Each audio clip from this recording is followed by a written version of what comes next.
Hello, and welcome to the first Baba Yaga unboxing video. I am so excited because this was a Christmas present and I finally have the time to make use of it. It's a candle making kit from Larkin Crafts. This video isn't sponsored, I just really like them. I had wanted a proper candle making setup for a while. I've made candles before, but I didn't have a thermometer that was specifically being used for candles to check wax temperature, and I didn't have the little metal tabs to put on the end of the wicks. I also didn't have a nice tall measuring beaker and normally just melted it in a bowl over boiling water. All that can work out just fine, no problems, but I wanted to get better at making candles, and having the right equipment seemed like a good place to start. Today is the perfect day to do this as well. It is bitterly cold outside, and where I live we've been warned to stay indoors if at all possible.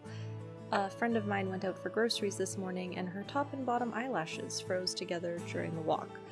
She's fine now, but I don't want to have that experience for myself. And in any case, the nights are still long and dark and cold, and there's nothing quite like a tiny little fire to make things feel warmer and brighter.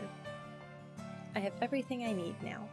Wax, thermometer, beaker, adorable little jars, wicks, and some essential oil blends. So it's time to get cozy, grab some tea, or your favorite drink of choice, and let's make some candles. First things first, I'm going to get the candle jar and wick prepared. Using this little sticker, I can attach the prepared wick to the bottom of the jar and then help the wick stay in place by wrapping it around the popsicle stick. This one even has a little hole in it to make it easier.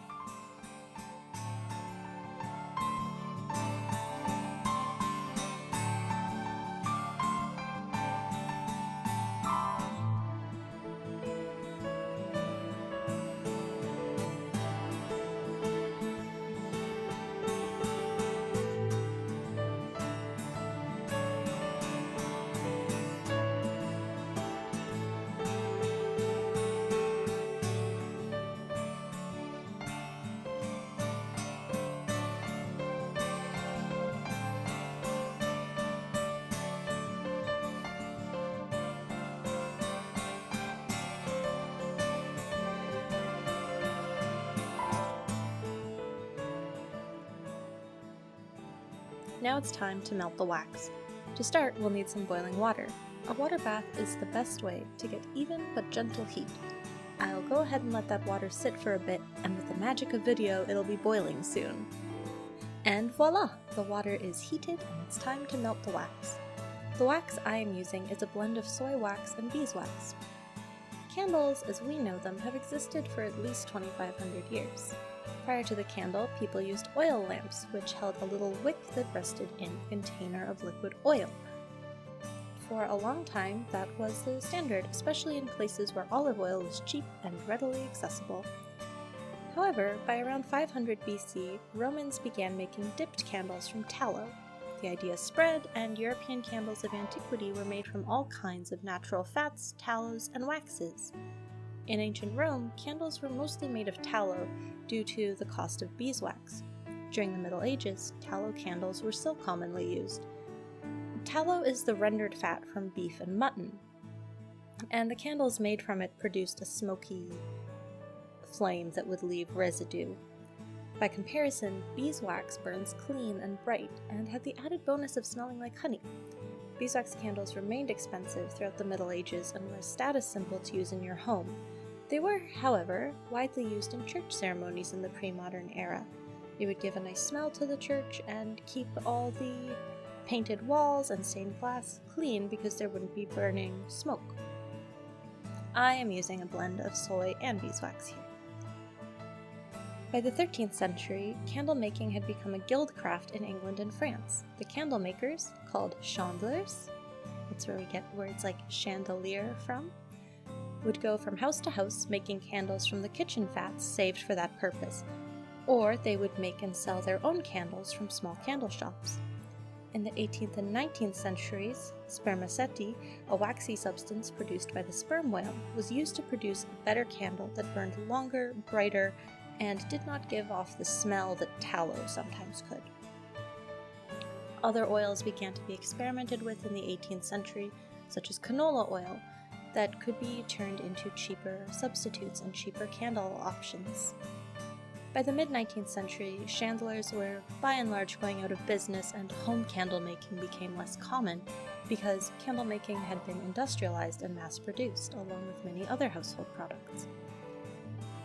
Alright, now it's time to mix in the essential oil blend. This one is called Mood Boost, and it smells like a mixture of grapefruits and lemons, and I love it.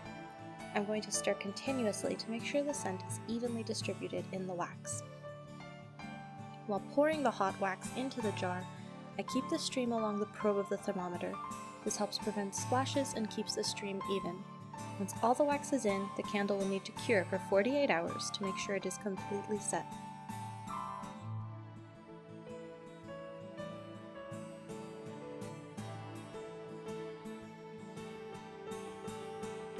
And here it is, the finished product.